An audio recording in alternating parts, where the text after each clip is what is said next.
Alright, hey everybody. After watching my last video, I'm going to avoid being on camera as much as possible. If I am going to be on camera, I'll try and look a little bit less a mess. Anyway, this is my kind of workstation for this project. Working on my couch.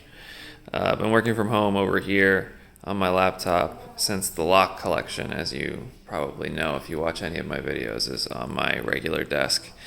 So I got my kind of laptop set up here all ghetto-like, and got a monitor I plugged into power over here, and there is the Raspberry Pi that we put together and got an SD card ready for. So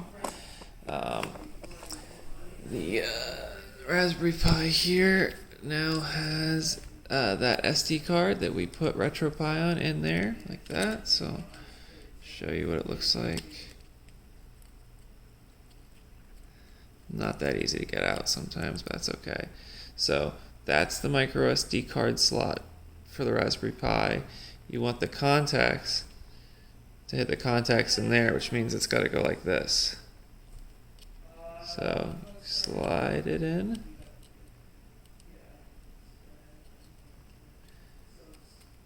Push it all the way. Firmly, but not aggressively. Or aggressively, but gently. I don't know. But, be careful with it. But get it in there. Anyway, so that's that. Now, what are we going to do? We're going to do a couple things here. We don't necessarily need it right away, but we are going to plug it into my network. So, how I have this set up right now, excuse me, is this is the power cord. It's plugged into the wall on the other side, and this is going to power the Raspberry Pi with a USB-C type cable, and basically you just click or on and off. So that in particular will go right here in the USB-C slot.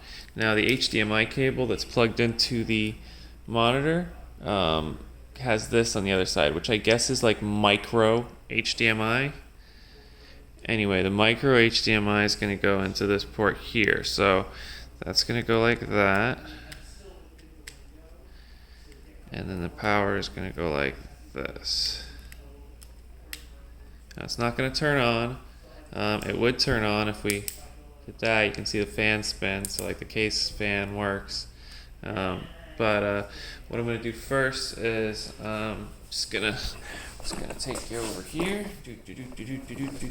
Excuse my sweatshirt, where I have my Ethernet cable for this project ready to go.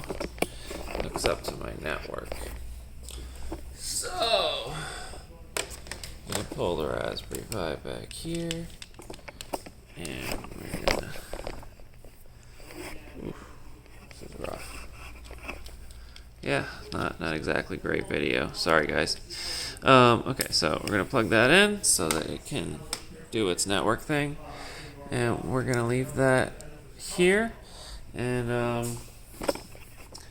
I'm just gonna grab a keyboard and mouse to plug in, just in case we need them. I do want to eventually do most of the setup on my main computer, just using over the network, but it would be good initially to have keyboard and mouse plugged in. So I have a keyboard. I have a mouse.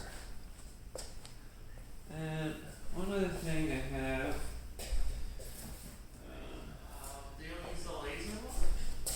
that I will probably pull out at a later point in the video is some Nintendo 64 USB controllers. So we'll use those at some point. What I'm going to do is I'm just going to plug the USBs into the back of the Raspberry Pi, That's pretty easy.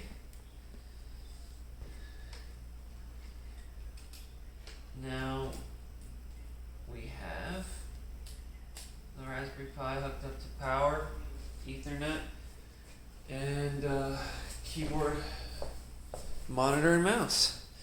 So let's kind of adjust our viewing angle here so we can look at the monitor.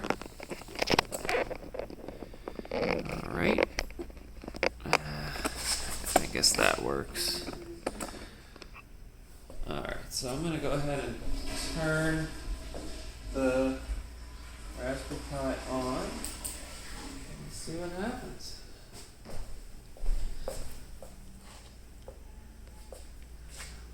Okay. Starting to boot up. It's a good sign.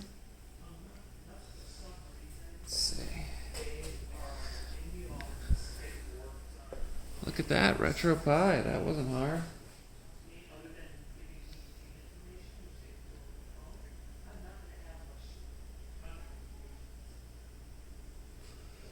Okay, still booting. Welcome. No gamepads detected. Hold a button on your device to configure it.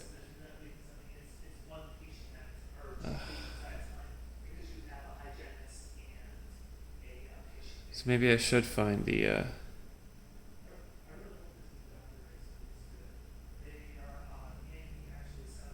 I guess we'll call it quits here. Well, give me a small video. Getting started with setup. I'll find my controller and we'll get that plugged in now. I hate having to like do things out of order in these setup things, especially if I've never done it before. So I'm gonna get the gamepad and it'll either detect it or we'll configure that, and then it'll be done, which we need for later anyway. So if you are watching this, thanks for joining me, and until next time, cheers.